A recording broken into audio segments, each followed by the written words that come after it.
Thank you everyone for being here tonight. It is such an exciting opportunity to be discussing voting reform with you all. I am going to get rid of that. All right, well, hello again to all of our attendants, our attendees for tonight's wonderful conversation on voting reform. My name is Sarah, and I'm joined by four very, very amazing and incredible panelists that will teach us a little bit about their corners of voting reform. And we'll let them introduce themselves in just a moment. But before we do that, I'd love to give you all some preliminary information and things to look forward to about this conversation, and also about the forward party and whatnot. So I'm going to stop share for just a second and give you guys some background information. Well, okay, so let's go ahead and get started. Thank you everyone for taking some time out of your Wednesday evening to be here with us tonight for a fascinating discussion on two very interesting alternative voting methods. By 8:30 p.m. tonight, in about an hour and a half, you'll have learned how star voting and how approval voting work, how they differ from other voting methods, and why and how our panelists are working towards such an important change in such a volatile political climate, and how a new voting method can directly impact you and all Californians. I'd like to quickly introduce the hosts of this conversation, the Forward Party of California. And I also want to include a quick disclaimer in this conversation. Our panelists have graciously offered their time this evening to teach and inform us all about voting reform. And they will be expressing their own opinions, and there is no implied endorsement by them to us or vice versa. It's just going to be a night of education and conversation. So I'm going to screen share one more time and tell you all a little bit about Forward California before we get started. In case you are all new to the party, or maybe you're just interested in learning more and seeing what we do, Forward Party is loading. There we go. Forward Party of California is the party of the future.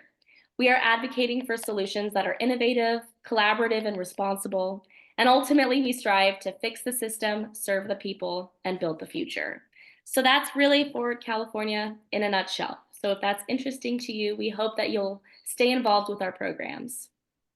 But now, on to the meat and potatoes of tonight's conversation, which is voting reform. This room tonight, all of the attendees and the panelists, is filled with reformers and optimists, with people who are curious and open-minded. But elsewhere in our country and our world, it may not feel like the best time to champion such a fundamental change. Ranked choice voting, or RCV for short, is a voting reform that you may have already heard of. It's currently in use in many cities across the United States. In fact, RCV has been adopted at the state level in Alaska and Maine, but it has also been banned in 15 states and repealed in 19 jurisdictions. In the 2024 election cycle, voters voted against RCV in 5 of the 6 states where it was on the ballot. While voting reform should be a nonpartisan issue, in recent years, RCV has become one of the most politically polarizing and controversial policy reforms out there. But the thing is, even though it's controversial, it's at least a voting reform that people know about. So is changing the way that we vote even possible at a time like this?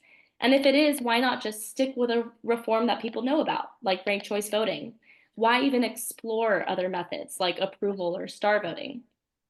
Well, advocates believe that these methods addressed many of the major criticisms of RCV and may represent the next generation in voting reform. And that is what we're here to explore tonight. And our 4 panelists are highly accomplished experts in their field. So without further ado, let's get to know them, and let's keep an open mind during this conversation.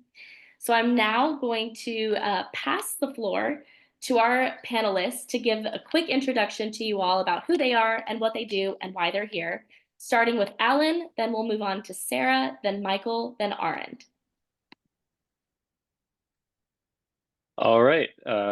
Thank you, Sarah, and thank you to the Forward Party and to the other panelists for being here. I'm super excited to chat tonight. This is something I'm really passionate about.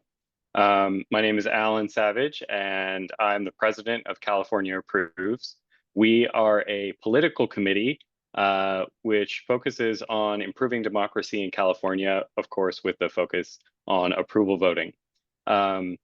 My background is actually in software engineering. I studied computer science at Santa Barbara at the university there and worked at Disney and Google, which is an unusual background perhaps for a leader of a political organization. But it was the skills I learned there in doing complex systems analysis and root cause analysis that really led me to approval voting as a solution to many of the problems that we're facing as throughout the country today. I'm very happy to share this time with you all. Thanks very much. Thanks, Alan. It's so great to have you here. Next up is Sarah. Everyone, my name is Sara Wolk, and I'm the executive director for the Equal Vote Coalition. So we're a national nonprofit supporting top shelf voting reforms, including star voting, approval voting, and ranked robin, as well as proportional methods, versions of those systems.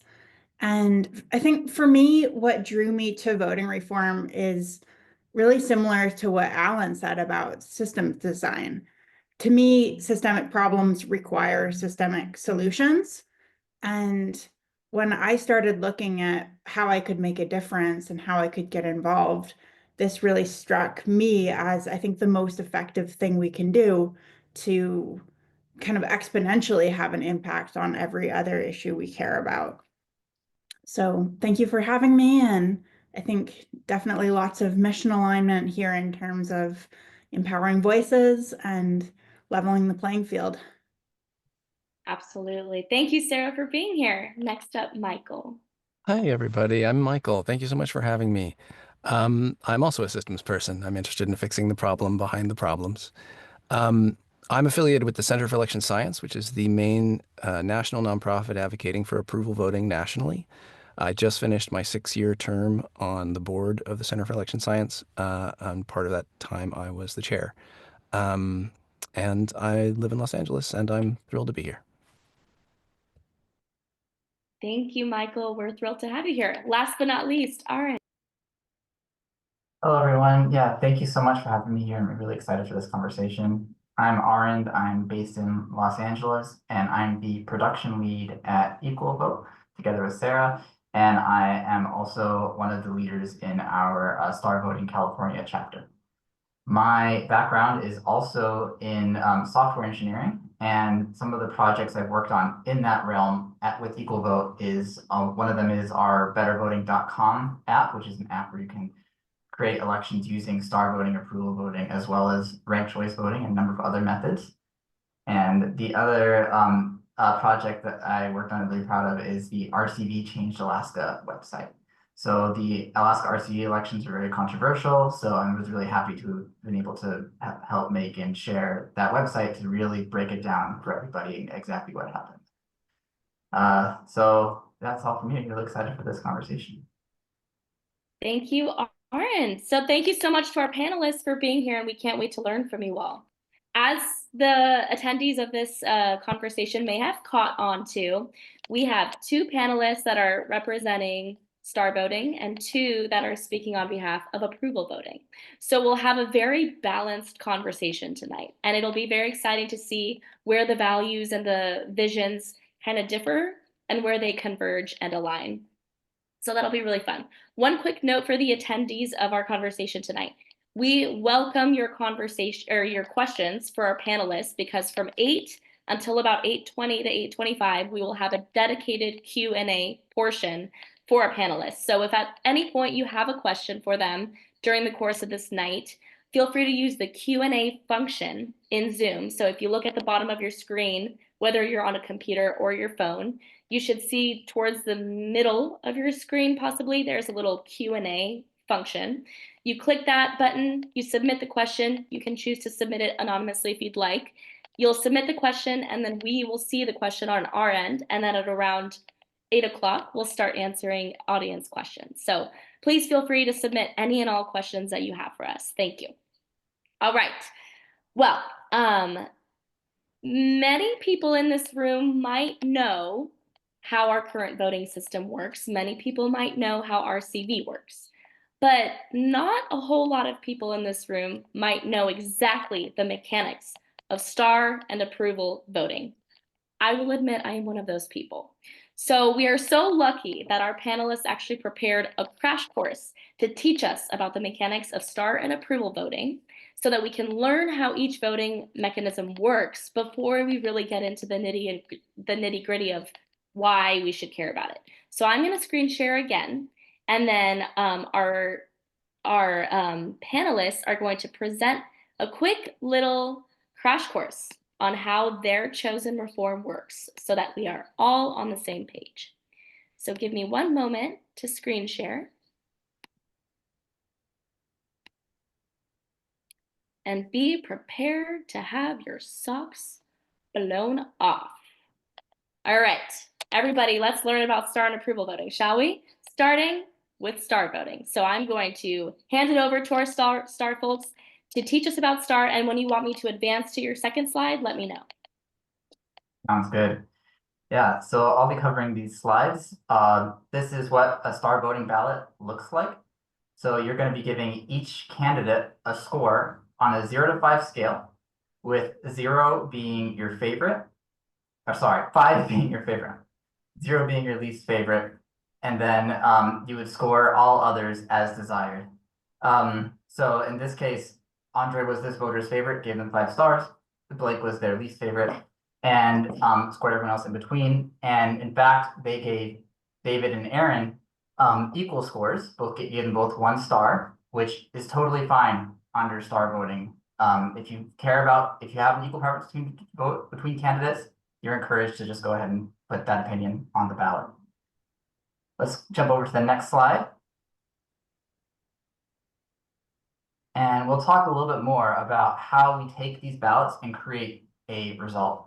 So STAR is actually an acronym. It stands for Score, Then Automatic Runoff. It's always tabulated in those 2 rounds.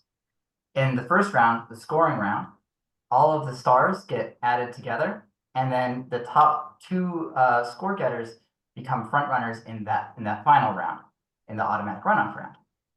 In that round, each vote goes to whichever of the 2 front runners they most preferred. So for this sample ballot, their favorite was Andre, but in a Carmen versus Blake runoff, their full vote gets to go to Carmen. So that way, even if you don't like the front runner as much, as long as you state some preference on the ballot, like maybe you gave them 0 and 1 star, your full vote will still go to the one you preferred. And that's how star voting works. Just add up the stars, then add up the votes.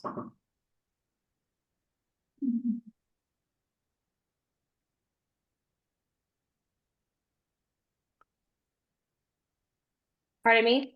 Thank you so much. That was great. It's interesting that STAR is, it stands for Score Then Automatic Runoff. It explains why all the words are capital, but I never really thought twice about that. So thank you. Is there any last things you'd like to add about STAR before we move on to approval? No, that's it. Wonderful. Thank you so much for the STAR crash course. Moving on to approval voting, and let me know, approval voters, when you'd like me to advance your screen. Okay, I'll give this one an explanation. So approval voting is exactly like voting today, except instead of only being able to pick one candidate on the ballot, you can pick as many candidates as you would like. So as you see on the ballot on the left here, there are 2 candidates that the voter has selected, Democrat Dan and Forward Frank. We call those selections approvals. So Democrat Dan gets an approval and Forward Frank gets an approval. The winner of the election is whoever gets the most approvals. It's as simple as that. So in this election, this fake election, Forward Frank got 67% of the vote. 67% of the approvals. Excuse me, 67% approvals, and the others got less. So Forward Frank wins. One thing that can sometimes confuse people here is that the percentages add up to more than 100%, and that's because you can approve of more than one candidate. So this is really measuring which candidates is the population as a whole okay with. What can they agree on the most? But California Approves would like to adjust California's system to be something a little bit different. So let's go to the next slide. So you may or may not know that right now in California, most offices, either at the state level or the federal level, use a system, a two-round system with an open primary where you choose one person in the primary and the top two vote getters advance to the general election. And then there's two people in the general election and the voters vote again. What California Approves advocates for is simply changing the primary to be an approval voting election. And this fixes the problem of vote splitting where maybe people want to support Forward Frank, but they're worried that that Frank can't win, so they end up voting for Democrat as the safe option, and it hides Forward Frank's true support and the support of all of the candidates. So this gives us very good results in terms of finding the candidate that the population is really okay with. Even if someone votes for Republican Rob and Green Grace in primary, they can still get a say in the final general election. So that's the system that California Approves advocates for, and I hope to give a little more detail about that in the upcoming parts of the panel. Thank you. Thank you. That was great. Also very interesting to hear the specially tailored approach to California and the primary kind of solution. So very interesting. So if I'm understanding correctly, you just get your ballot and you could bubble in as many names as you like? Exactly. Yeah. Even could all be one, of them? it could be three, it could be all of them, which would be the same as none of them, but would still send an important signal of, yes, I really am okay with these candidates, or no, I really hate all of these candidates. These are important messages for our political parties and the people who are deciding whether to run or not to run, things like that. Very cool. All right. Thank you to both groups for their awesome presentations on STAR and approval voting. So now that we understand a little bit more about the mechanism of each voting reform, let's go ahead and learn a little bit more detail about why they support their reforms and if this really is the future for California. So we're going to ask our first question of the night, and this question is for all of our speakers, and we'll go in this order. Sara, then Alan, then Arend, then Michael.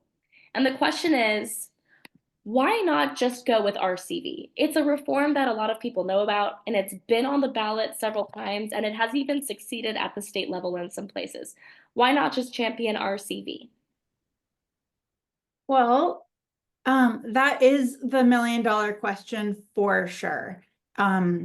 This is a problem that should have been fixed generations ago, and here we are. Time is of the essence, and so everyone who's aware of the problems that are caused by voting methods, I think we are all in agreement that we want this handled as soon as possible. And for me, I know I started as a ranked choice voting advocate. And what got me thinking beyond ranked choice voting was really doing the deeper dive. And I learned that it didn't actually work the way I thought it did. It didn't go as far as I thought it did.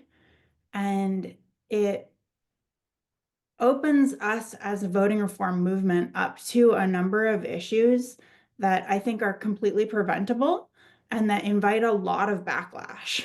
So it's really, really important when we go to the voters and we say, hey, we have this proposal, we want you to fundamentally change the core of our democratic systems, how we fill out our ballot and how we vote, it's really, really important that we put forward a proposal that stands up to scrutiny, that stands up, that's supported by the science, where the talking points really deliver.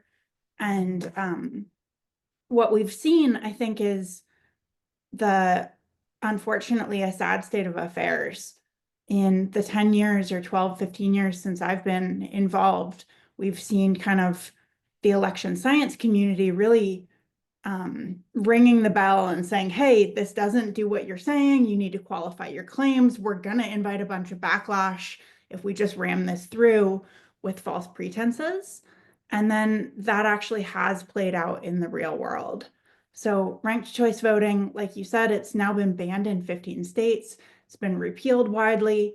Some of the criticisms that are being thrown at it aren't fair, but a lot of them are fair criticisms that are totally fixable, that are fixed by star voting and approval voting. And both star voting and approval voting have much better constitutional viability as well. So that's another thing. Ranked choice voting so far has really targeted states where they are constitutional, but every state constitution is different. And with star voting and with approval voting, you vote and the candidate with the most votes wins. That's how it works. And that is the legal framework that's really written into most election law around the country. Star voting and approval voting really naturally comply with that. It's all of your ballot data is counted. No ballot data is ignored. The candidate with the most votes wins. So I really think this is something where we need to pivot, and we need to pivot quickly so that we don't waste more time. Thank you, Sara. Alan, what are your thoughts? First, I want to start out saying thank you, Sara, Wolk. I think you raised excellent points. And just like you, I started out as a ranked choice voting supporter. I think almost everyone that I've met in the movement did. But one of the things I learned as a software engineer and in doing system design is that when you find the first solution to your problem, you should not stop looking at other solutions, because when you're going to build a big complex system, you really want to make sure that you're taking the right steps. And changing our voting system is a huge step. It's probably a once in a century or two kind of reform to get these kinds of things really, really done nationwide. But I do want to reiterate that we started as RCV supporters, and that I think those supporters have their hearts in the right place. We have the same goals. In addition to the issues that Sara mentioned about kind of the backlash that we've faced, I want to bring up a couple more. I'm not sure if everyone here is familiar with how ranked choice voting works, or at least the most popular variant. But it's basically like having a bunch of primaries kind of all at once. But each of those primaries is still a choose one primary. So you still end up with the same problems where you can only choose one candidate at a time, and your opinions about the other candidates aren't included. It's also quite opaque. When you look at the results of a ranked choice voting election, like you can on the rcvchangealaska.com website that Arend made, it's a really excellent site and I recommend it to everyone. You'll see that often the candidate that the voters most wanted is eliminated in an earlier round. When the media reports on the results, they say, oh, well, here's the person who made it to, here's the winner, and here's the runner-up. Here's the person who made it to the second to last round. Well, that makes it look, even though that makes it look like someone who might be a lesser candidate made it further than they really should have. And it breaks a feedback loop that I think is especially important for alternative parties and for the system as a whole. That is measuring the attitudes of the public, of how do they really feel about each of these candidates. With the ranked ballot, you actually don't even know if someone likes their first choice at all overall, or if they just like them better than the other options. So I think that we need to consider that type of feedback mechanism.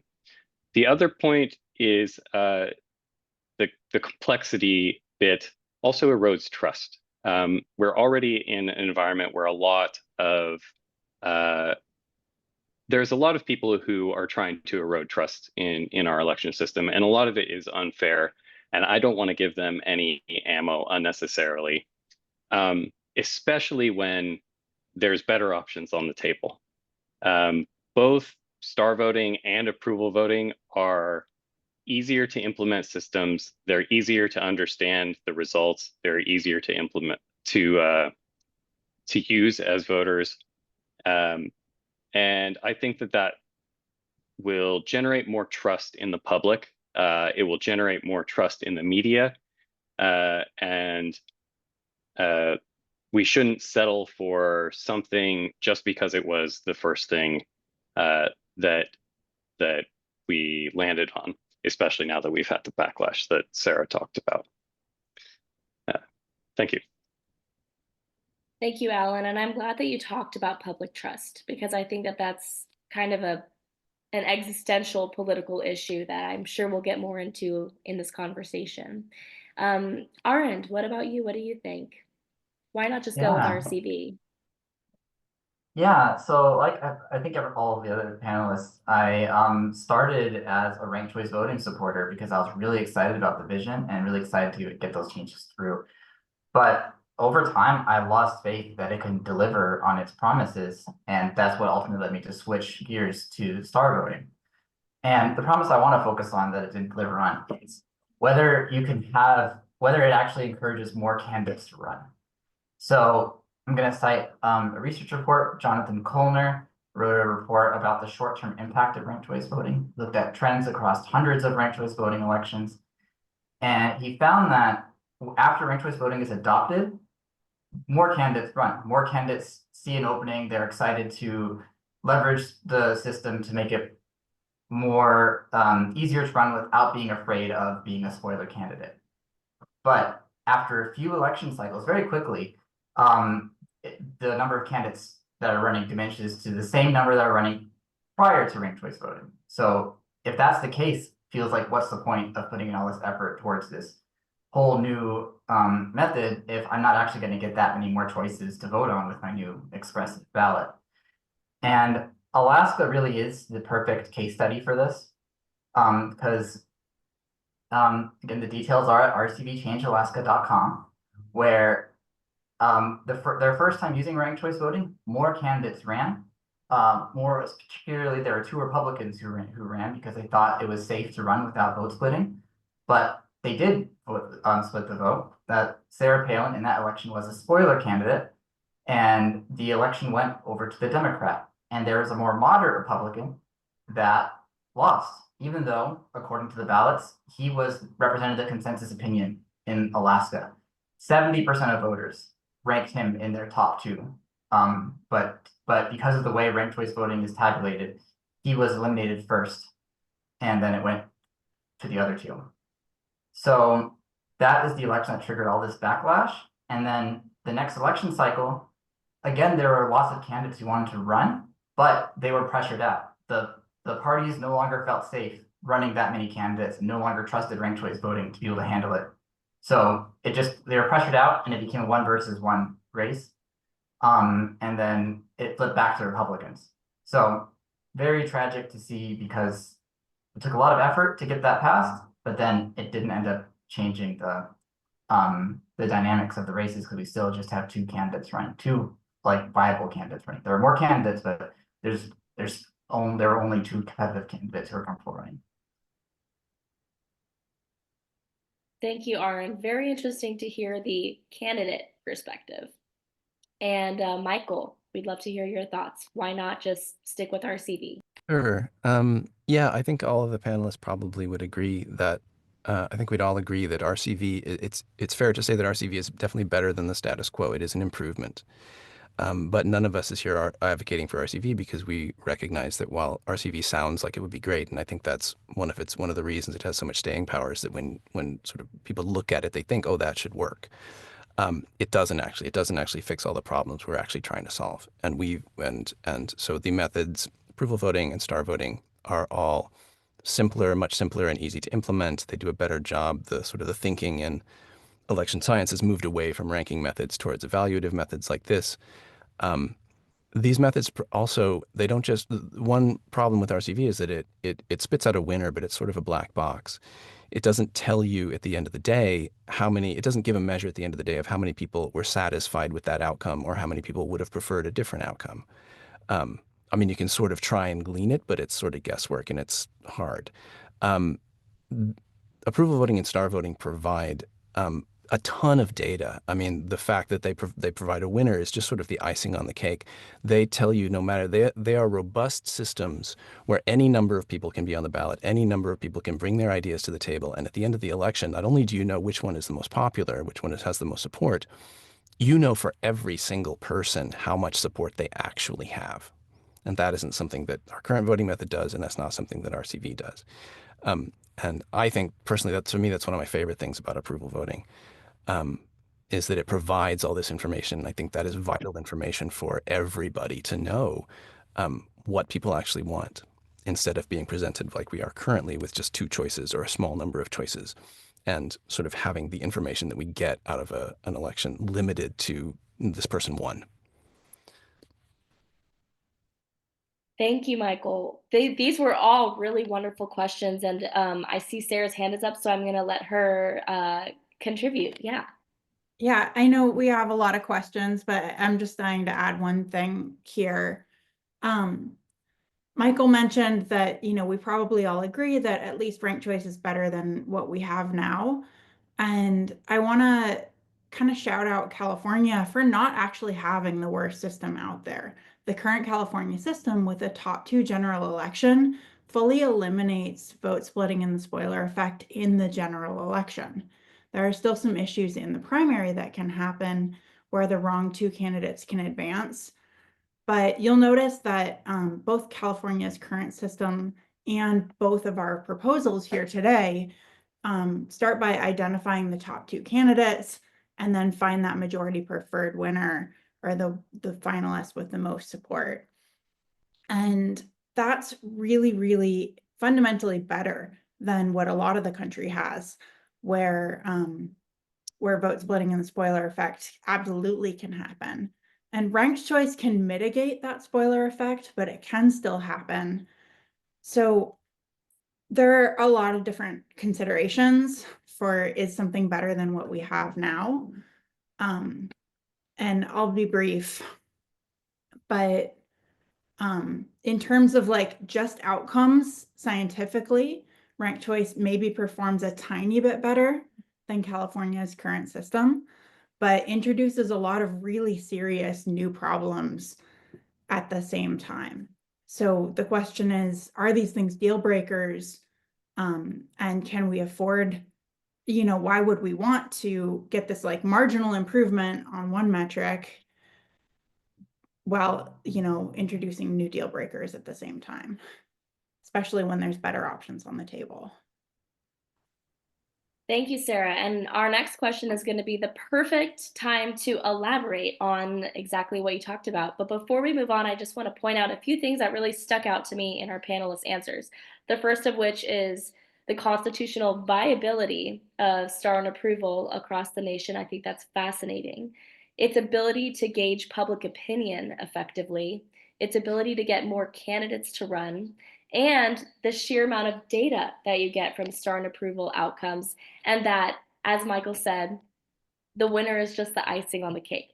I love that, and I think that's a really wonderful way to look at these public survey mechanisms. So our next question is going to be for two of our speakers, Arend and then Alan. And the question is, how does your reform improve on RCV? And remind the audience what your reform is, and then go ahead and answer the questions, starting with Arend. Yeah, so I'll be speaking for star voting, and one of the immediate benefits you notice with star voting over ranked choice voting is that star voting is more expressive. With a ranked choice voting ballot, if you have your second choice, you can't say if that second choice is almost as good as your first or if they're more of a backup option.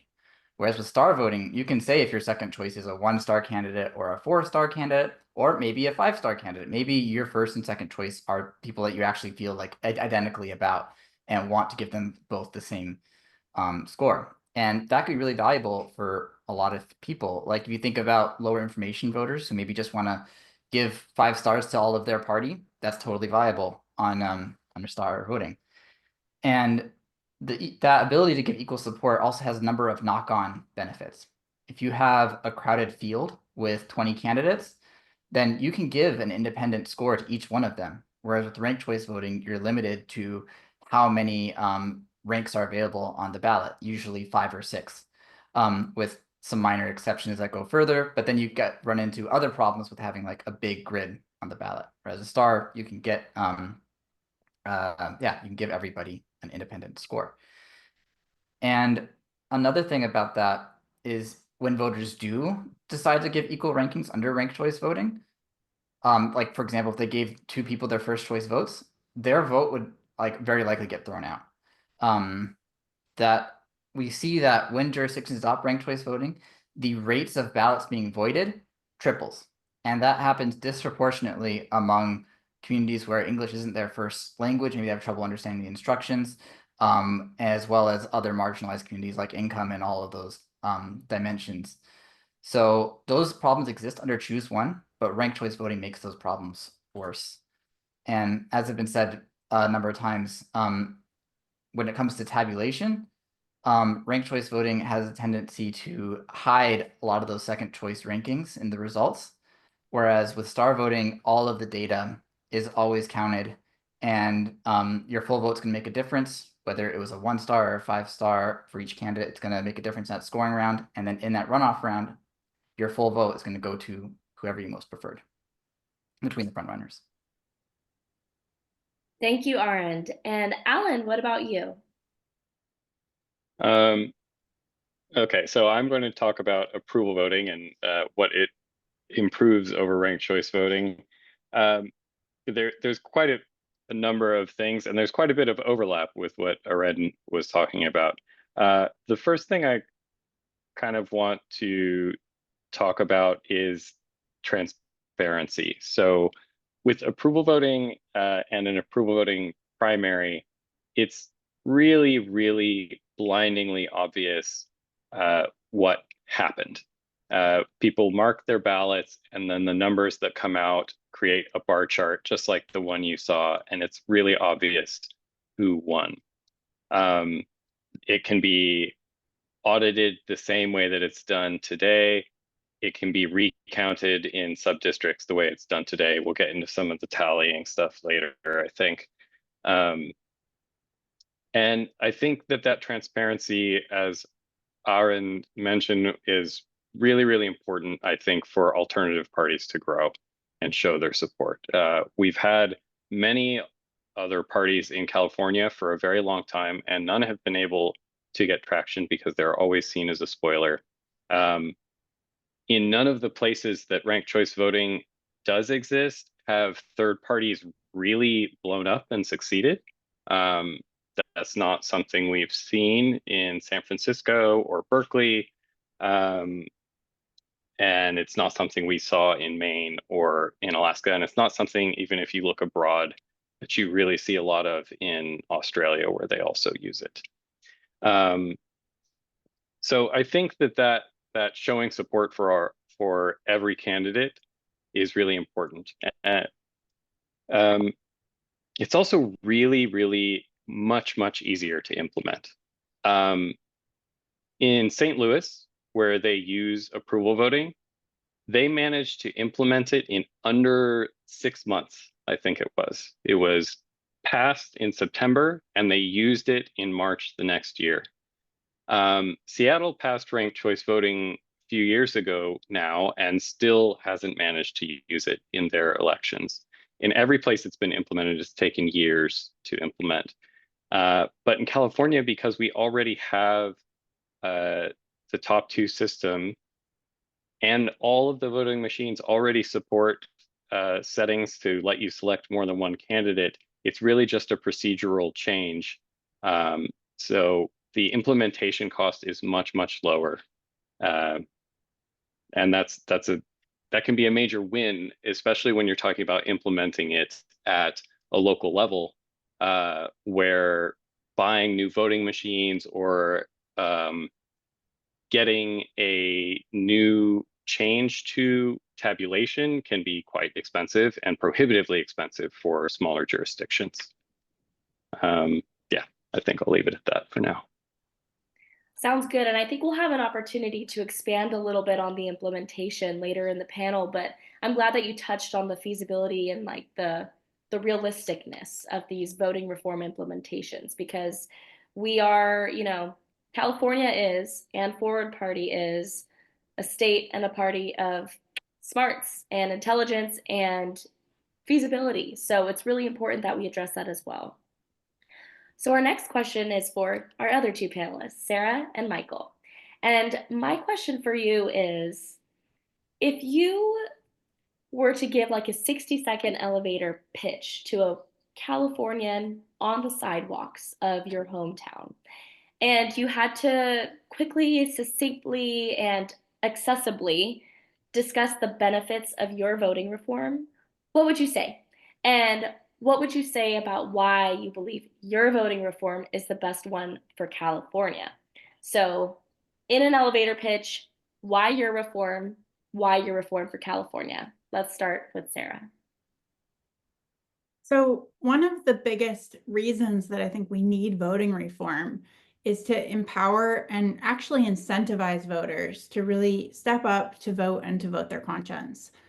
With the current system and somewhat with ranked choice voting as well, there's a real issue where if you don't think that the front runner on your side is viable, then you might want to vote for the lesser evil, the front runner who seems the most electable. And that's generally going to be your older, whiter, better name recognition, more money candidate. So we call this the electability bias. And with the traditional system, if you vote for a candidate who you don't think can win, you're kind of wasting your opportunity to have made a difference. Obviously, voting's never a waste, but I think we owe people a lot more than just casting a protest vote. Your vote should make a difference. And star voting really goes the furthest out there at allowing voters to vote their conscience, allowing them to really show exactly their full nuanced opinion, and then using that vote to really give that voter the full leverage possible. Star voting really guarantees every voter an equally weighted vote. So if it comes down to my favorite versus my 4-star candidate, my next choice, my vote is still fully powerful. It's really going to help my favorite. But if I'm a minority voter and people who I agree with almost never win, and let's say the front runners are my worst case scenario and my 1-star candidate, star voting still gives that minority faction voter a ton of leverage to vote against their worst case scenario and ensure a consensus supported winner in the end. Thank you, Sara. And I love what you said about the people deserving more than just a protest vote. The people deserve to feel represented and expressive in more ways than just kind of almost performative. Yeah. Now, Michael, if you had to give an elevator pitch to a Californian on the sidewalk, why your reform and why your reform for California? Yeah, that's a lot for 1 minute. Luckily, approval voting is very simple. I think that the case for approval voting in particular is incredibly persuasive because it rests on two things. One, it's a terrific voting method that actually solves all the problems we're trying to solve, and two, it's super easy to implement. It eliminates the spoiler effect. It doesn't discourage participation. It measures every candidate's actual support. The candidate with the most support always wins, as they should. And it could be implemented tomorrow. You don't have to change the ballots. You don't have to change the machines. You don't have to change the software, except for a little tweak.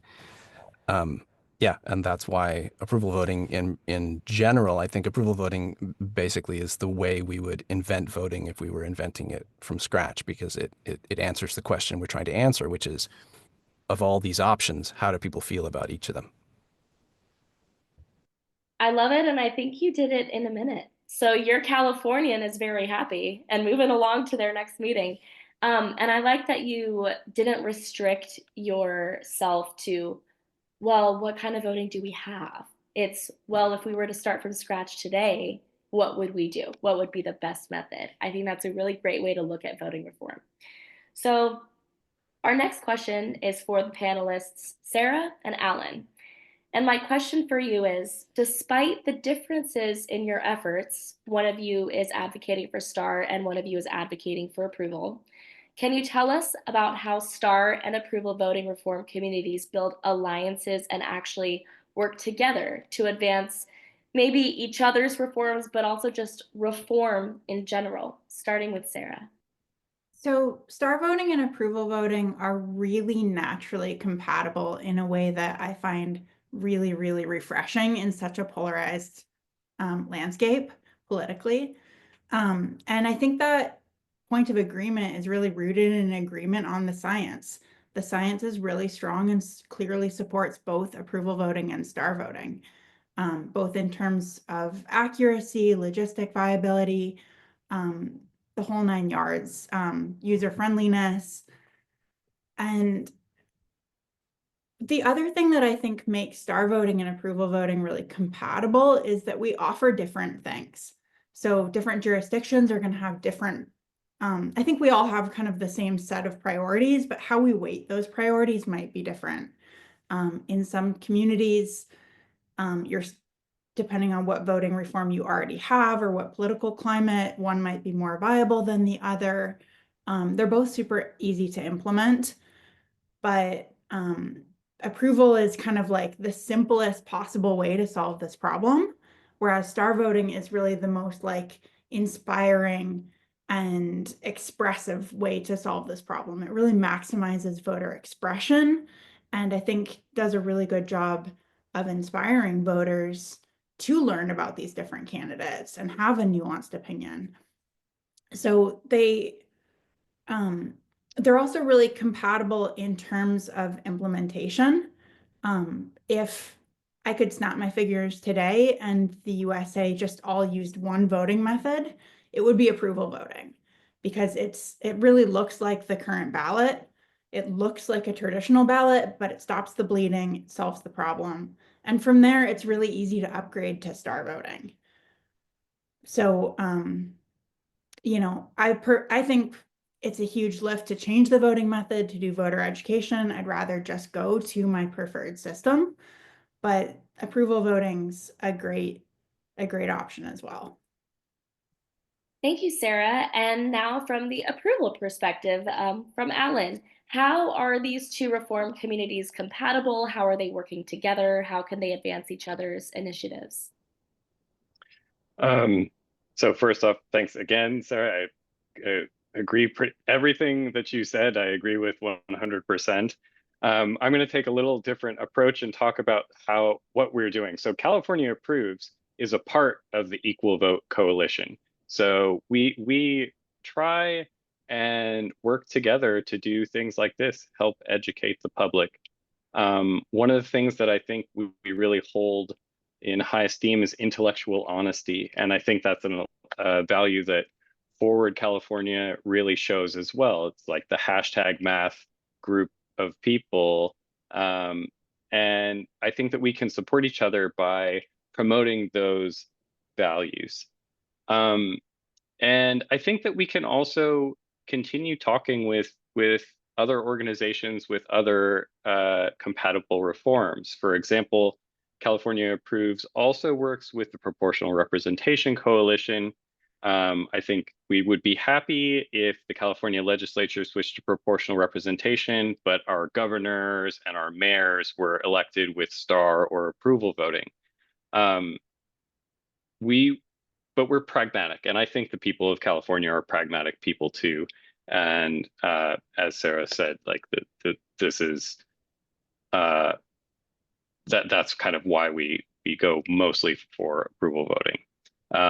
But yeah, it's really also, supporting each other, that if there's a jurisdiction where star voting shows up on the ballot, or there's a candidate that really is passionate about star voting and not approval voting, California Approves is still going to get behind that candidate. And we were still happy to fundraise and work to promote that candidate, even if it's not our preferred thing, because they're maintaining that intellectual honesty, and we really are working towards the same thing.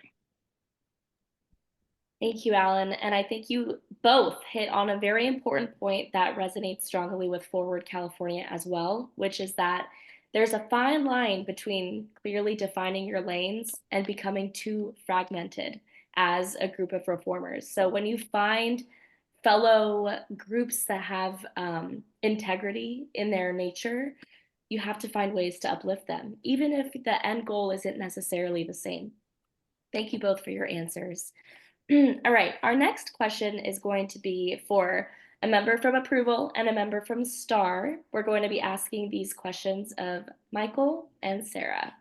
So the question is, and it was actually kind of hinted at in one of the last answers, is your voting reform best implemented at the local or state or even federal level? What is the best jurisdiction for your voting reform? Do you consider it a one-size-fits-all voting reform, or do you think it should work in tandem with other voting reforms? And if so, how and which voting reforms? Starting with Michael.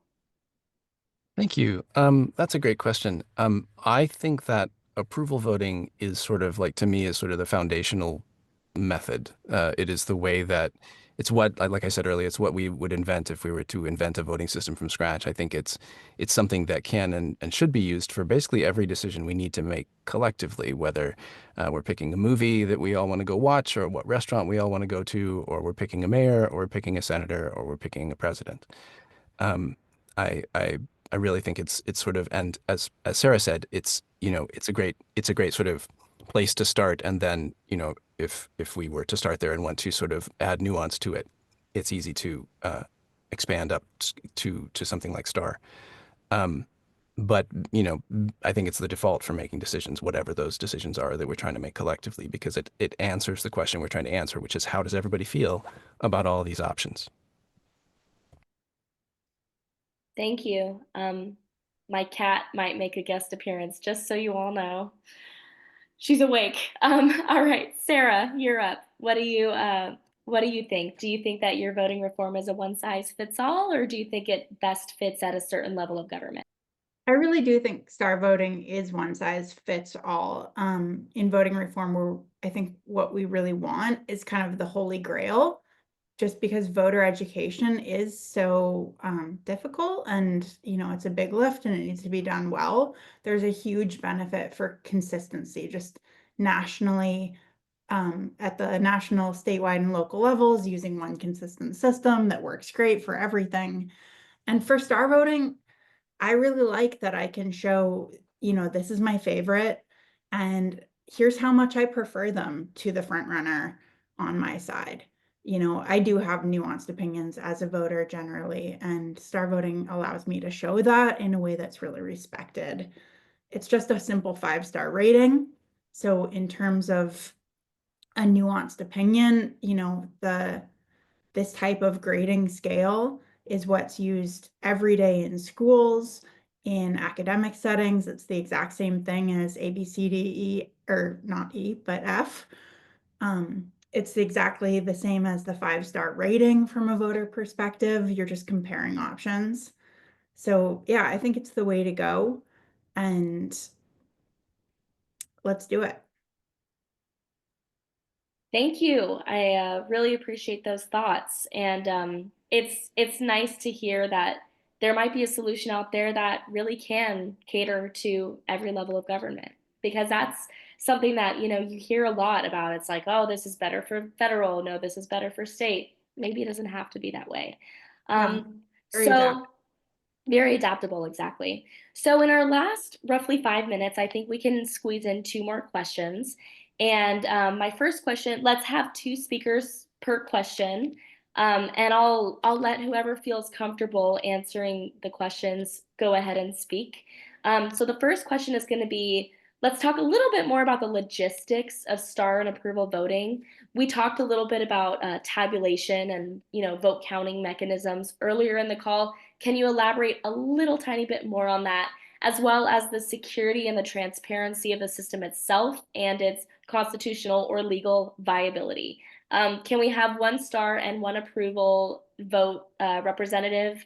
Maybe just give about a minute or so talking about the kind of the system and the tabulation.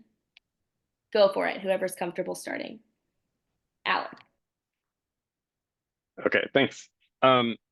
Okay, so a little bit of background. In California, and I think generally in the United States, each county administers its own elections. And this is a huge strength in our voting system, because when you do the counting locally and in lots of places, it makes it much harder to corrupt. People are more likely to trust their local community representatives, and indeed, they're more likely to be involved with their local community representatives and able to able to watch things there and trust them. One of the improvements I hinted at earlier on ranked choice voting. So ranked choice voting has to be centrally tabulated.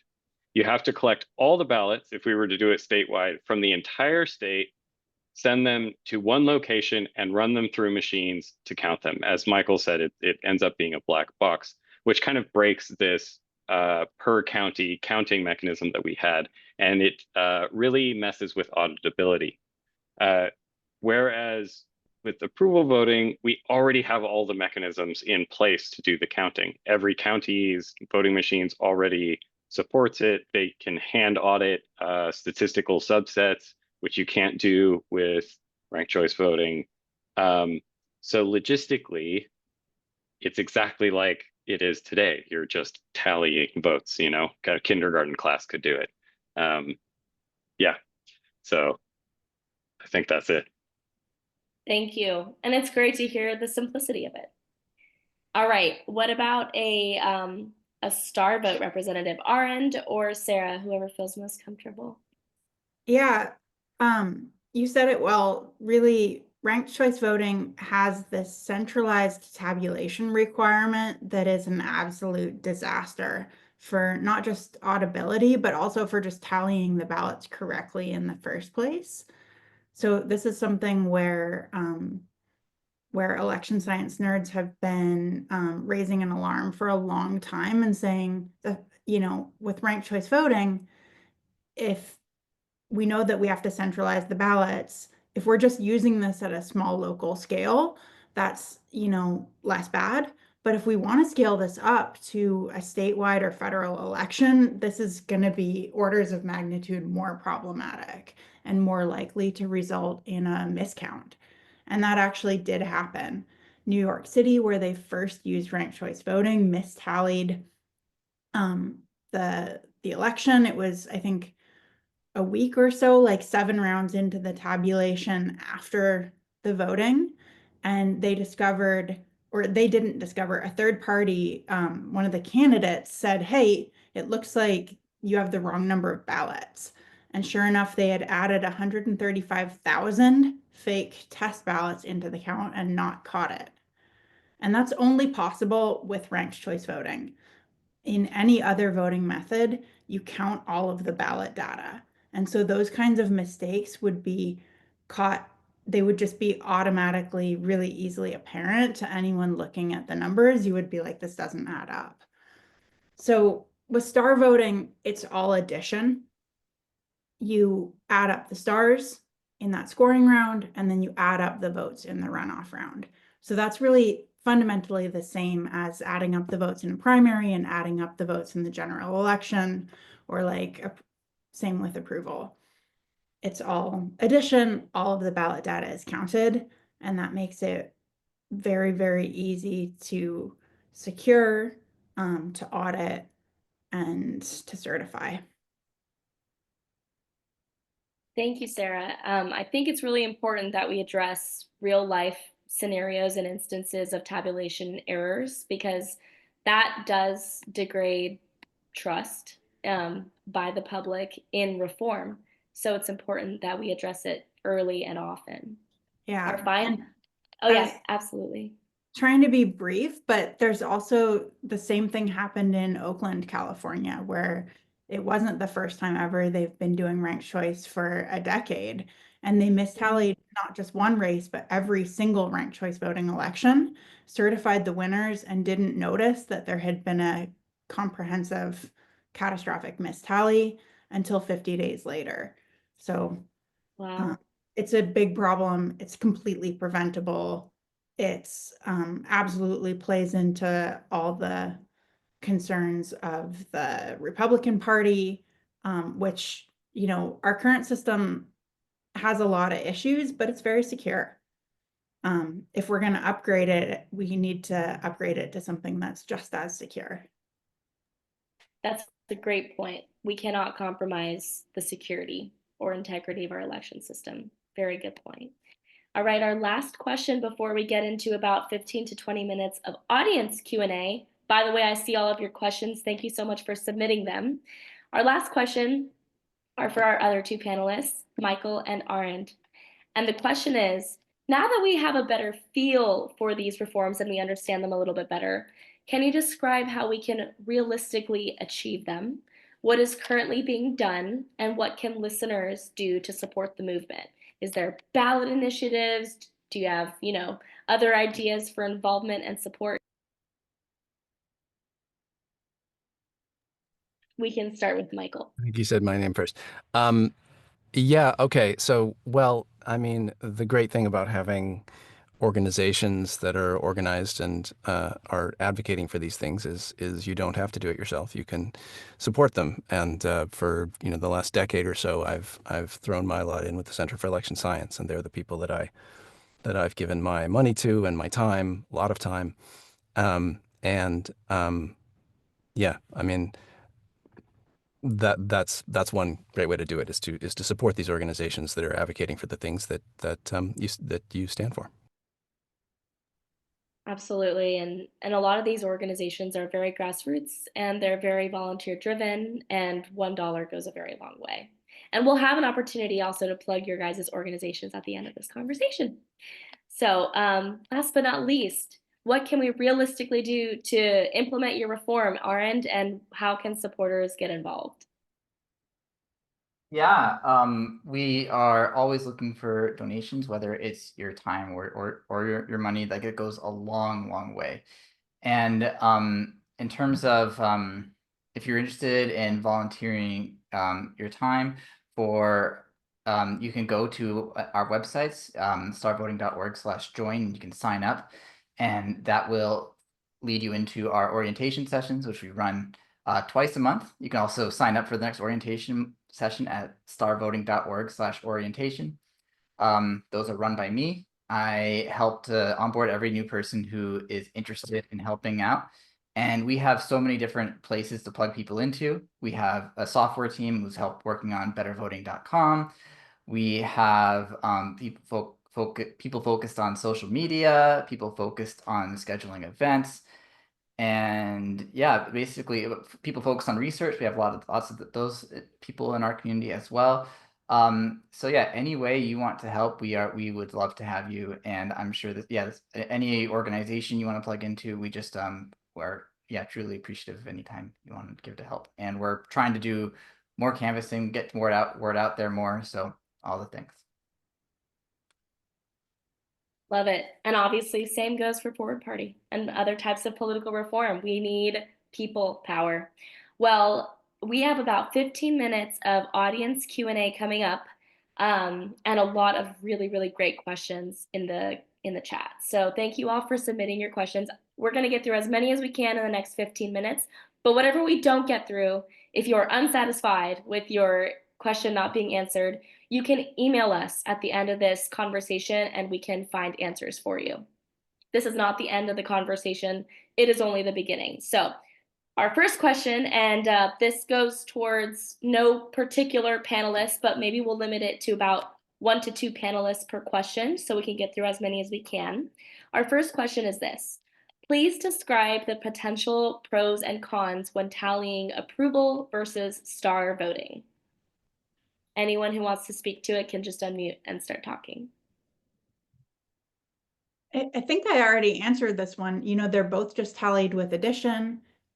In the case where you have a primary and a general, it's just 2 rounds of addition for approval, and it's 2 rounds of addition for star voting. The only real difference with star voting is it is so accurate, you can really skip the primary.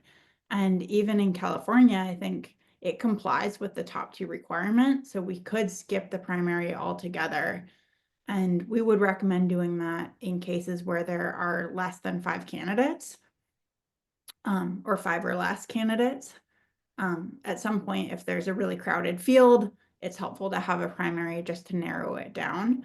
But star voting is highly accurate with lots of candidates in the race.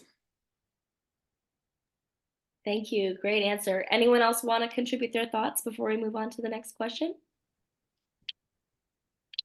I think Sarah answered it well. I'll just add that I guess the difference is with the approval voting, with a single round of approval voting, you just really have the addition and you don't have the runoff part. Otherwise, they're totally equivalent. And yeah, I agree with everything Sarah said. Great, great. This is reforms working together. I love it. All right, our next question is regarding approval voting. With approval voting, how should the voter decide how many people to approve? For example, let's say your second choice is only moderately good, or you don't want to cancel out your vote by voting for all of them. How should you strategically decide how many to vote for? Ooh, I'd love to take that. People often, when they talk about voting methods, they think, oh, well, what are the rules? How do we tell people how to use it? The great thing about approval voting is that's really up to the voter. I could imagine any number of scenarios. I could imagine scenarios where I, as a voter, would want to just vote for one person and not anyone else. I could imagine scenarios where I would just want to vote, where I would want to vote for everybody except one person. And I could imagine situations in the middle. What you're basically doing under approval voting is you're deciding where you want to draw the line. What's the most significant place for you to draw the line? And if, for example, there's 5 candidates and I find 3 of them, you know, acceptable to great and 2 of them unacceptable to I hate them, that's where I draw the line. I draw the line between them. But the wonderful thing is, you know, you could have a situation where you like 2 candidates and you hate 3. You could have a situation where you like 3 and you hate 2, and you get to say that. Under approval voting, those ballots would look the same under ranked choice voting. You would just 1, 2, 3, 4, 5, but you wouldn't know where you sort of fall off the cliff as far as what candidates you would actually be happy about. Did that answer the question? I think it was a wonderful answer. Thank you so much. Is there any other thoughts that we'd like to contribute? No? Awesome. Thanks, Michael. That was great. And it was a question I was having as well, because you know, we're all worried about making our vote less powerful. So how do we prevent that? All right, our next question for any panelists that want to answer is, have star and approval voting considered joining forces fully and advocating for one method versus 2, given all the compatibility, in order to have a stronger force advocating for the science? I believe it can be confusing for people to have so many different options and methods. When I first got really involved in person, I went to my first ranked choice voting meeting and found out, I was shocked, about 1/3 of the people in the room were fans of star voting, about 1/3 were fans of approval, and about 1/3 were fans of ranked choice voting. And we had that same thing. We were like, let's come to agreement on one reform, launch an initiative, and hopefully we'll have all of these people still on board to make it happen by the end of that process. So we decided to launch a forum for everybody to really get up to speed on the facts, and then do a democratic process as a chapter where we would vote on which voting method we wanted to go forward with. And since we were kind of able to narrow it down to just a couple of options by the end of that process, we decided to use approval voting for that vote. And we voted by almost a super majority to go forward with star voting in Oregon. Unfortunately, there was a coup. The ranked choice folks sent out an email the night before the vote saying, we no longer agree with this vote. We're not confident we're going to win. We're boycotting the vote. You all have changed your mind and we're mad at you. I had changed my mind. I had started, on their side. But I do think that that was a really powerful process. And I think every chapter and every community should go through that consensus building thing and say, we want to go forward with the reform. Let's all get up to speed. Let's make sure we have agreement on the facts and get agreement on our core underlying goals. What are our priorities of what is this future going to look like once we've succeeded? And then, eat our own dog food, as they say, and practice what we preach. Thank you, Sarah. Anyone else have any thoughts? Why not join forces and just advocate for one method right now? Well, that's actually, sorry, Alan, were you about to go? Go ahead, Michael. You go first. Oh, I was just going to say that's the thing about democracy. How do you decide collectively what to do? Sometimes it takes time, and it's in principle, it's good to let people try different things. It's good to have some municipalities try STAR, some municipalities try approval, some municipalities try RCV, and any other voting method. And when that gets to happen, you get to gather data about what people like, and the good ideas tend to spread. And we're seeing this backlash now against reform of any kind, with legislators trying to outlaw RCV and anything else, and that's anti-democratic. The way democracy works is you let people try different things. Yeah, I just want to tack on it a little bit. When I worked as a software engineer at the big companies, you could talk about how you were going to design the system until the cows came home. And there was a thing that was whoever writes the code wins. And I think we're in a similar situation here where whoever manages to get boots on the ground and get up initiatives in municipalities in California is the one who gets to pick the method. So if you want a particular method in your community, then you step up and you start gathering the signatures, or you talk to us and we help you do that, or you talk with your local city councilor, things like that. And it's the people who step up and do those things who are going to be the ones to decide. If we wait until we have consensus on some amorphous group of people before we decide to move forward, we'll just never move forward. Or we'll just end up moving forward with the one that happened to be discovered first. And that's not what we should do. So I agree with Michael. We kind of want to run this experiment. And I would love to support a municipality going for star voting if they can get some people really moving on that. Likewise for approval, would love to support that. Yeah, I do think in a perfect world, it would be easier to get the reform passed if there was just one of us. But unfortunately, there isn't just one good solution. We have multiple good choices. And that is kind of meta with the problem that we're trying to solve, where in some cases, there are multiple good candidates who we want to support. And what if we want to support more than just one? With both star voting and approval voting, we're allowed to be a bigger tent. We're allowed to be inclusive. And ultimately, it may be harder, but I think we are better for it. Thank you all for your thoughts, and I think you're right about the meta thing. It's interesting to see how in a democratic society can we support multiple good things, and see them maybe all thrive or at least support each other in growing. So that's the question. Even when it comes to like candidates, how can we create an environment where multiple good people can run and all stand a chance? All right, next question is about star voting. And I think we'll have time maybe for 2 more questions, including this one. So whatever we don't get to, again, to the audience, you're welcome to email us at the end of this presentation and we can get you your answer.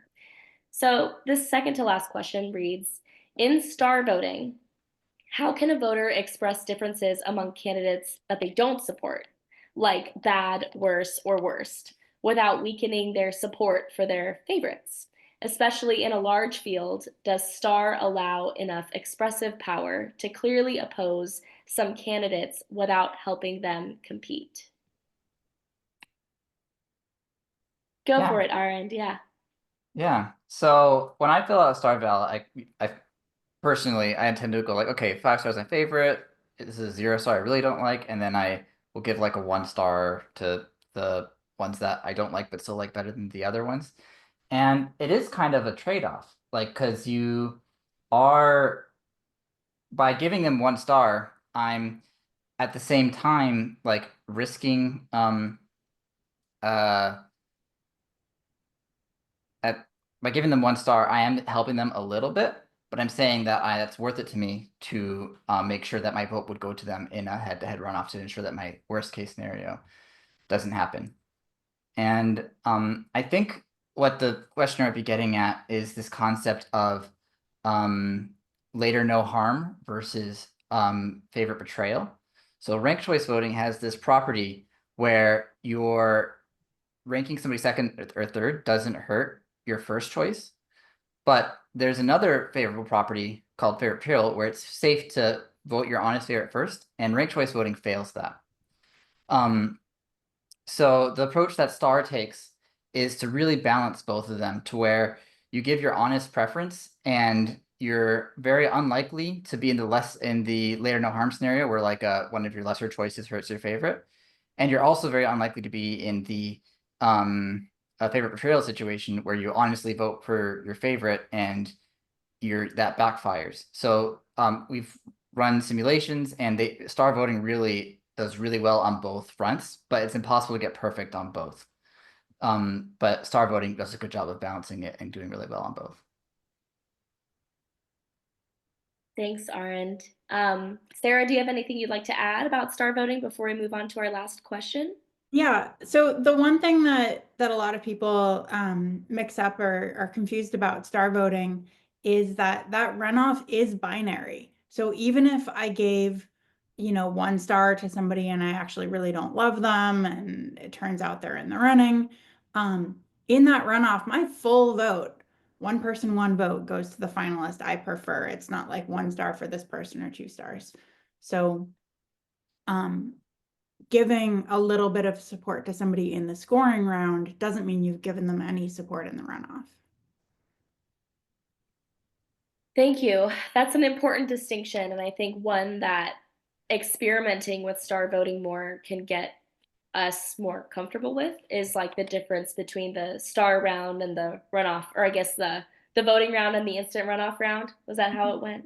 Yeah, the scoring round and Scoring. and the Score, then automatic instant runoff. Duh. Or Thank you. then automatic runoff, STAR. Automatic. I am doing so great with star voting right now. I'm sorry. Thank you. See, I'm just demonstrating learning by failure, so it's okay. Thank you. So the scoring round and the runoff round, that's very interesting. Okay, last question before we go to final remarks, plugging your organizations and engaging our volunteers. This is for everybody, or whoever wants to answer. Panelists, would you say that the aim of both of these voting systems is to locate the center of the majority's preference? Why or why not? Whoever wants to take it. Yeah, voting method accuracy is measured with a concept called voter satisfaction efficiency, and that really measures the center of public opinion. So which candidate, if they won, would make as many people as possible as happy as possible with that winner. So the collective good, really. And what's unique about both star voting and approval is it really looks for the center of public opinion overall. It's not the center of the majority and the minority is like completely marginalized and they have no voice whatsoever. It's the center of the full electorate.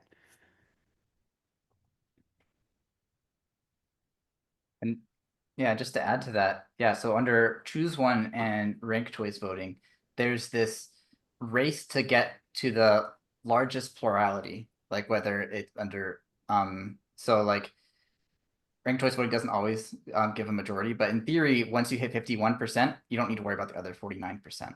Whereas with star and approval, with approval, you could in theory have two candidates at 60%, still fighting for more, still fighting to get like the as big to represent the population as well as possible. And it's same thing under star voting. With star voting, it is just as important, like it's just as valuable getting a strong supporter from a 4 to a 5 as it is getting a further off supporter from a 0 to a 1. So there's a real appeal to try to like appeal to really everybody in your circle or in your population. Alan, go for it. One thing we didn't get to talk about too much in this panel yet is polarization. And it's a big word that we're a very polarized society right now.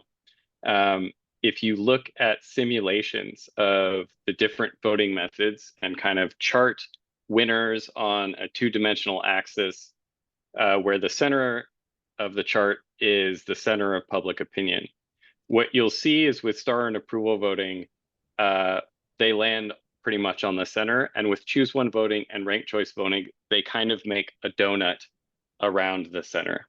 And what I'm getting at is that those methods are inherently polarizing. They don't pick the center, they kind of pick around the center, and you bounce around, and that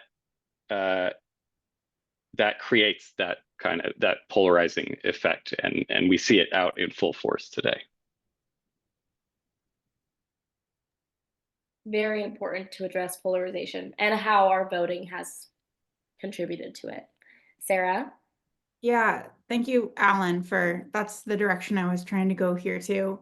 That phenomena is called the center squeeze spoiler effect. And it's really what causes two-party domination and this, one side versus the other polarization that leads to war in a worst case scenario. And it's really critical to have voting methods that find these consensus candidates. I just want to clarify that the center, it's not necessarily like moderate on the political spectrum. It's the center of where the people actually are. So it may be a whole third dimension that we're not aware of. So for people who identify as on one side or the other, a consensus voting method could absolutely and would represent you and give you that leverage, that accountability, because whether or not you're in the minority or the majority, your vote has leverage, your vote makes a difference, and you actually can hold your politicians accountable. Very important that we distinguish between center and moderate, because moderate implies this two-party spectrum, right? With one end and then the other, and then somewhere in the middle. But the people are more complex than that. I want to give Michael an opportunity to answer the question as well, and then we'll move on to final remarks. Yeah, this whole idea of center is very sort of confusing, and I have a little bit of a reaction to it because it sort of is that us versus them, red versus blue mentality that we're so ingrained in us. But the reason that is ingrained in us is because of the voting system that we use. Yeah. Thank you. Great point. And I think it's important that we we link those two to the voters, that how we vote and who we vote for are like almost equally important, to addressing a lot of the problems in our society today. Well, I'm going to share my screen. I hope you all get ready to take some screenshots and scan some QR codes, because we're going to be sharing links with you, upcoming events with you, and some other really important information. But before I do that, wherever you are, no matter what you're doing, if you're walking your dog, or if you're washing your dishes while listening to this, please give a huge round of applause to our amazing panelists for the night. They have been amazing. They're so intelligent. They are truly forces for good in our democracy. And from the bottom of all of our hearts, thank you all so much for being here and volunteering your time this evening. And thank you to our amazing audience for tuning in, asking questions, wanting to learn. This is how we make change in politics. This is how we breathe life back into our system and rejuvenate our system and bring hope back to the people. So thank you all, every single person, no matter what you're doing or where you're calling from.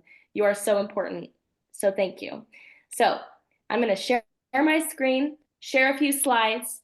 If you loved or are just interested in learning more about what you heard tonight, our panelists from tonight represent these organizations. There are 4, but I'm going to spend a little bit of time on each slide so you can take a screenshot or photo, jot down the link. These links have also been posted in the chat, so you can copy them over or open them in any tab.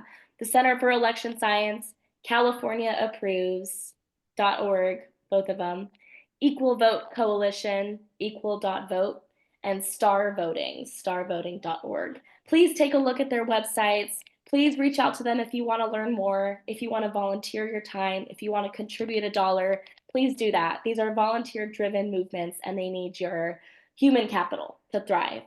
And we got to, of course, plug a couple things going on with Forward Party as well. So if you like what you're hearing today, you want to get involved with Forward Party of California, we would love to have you.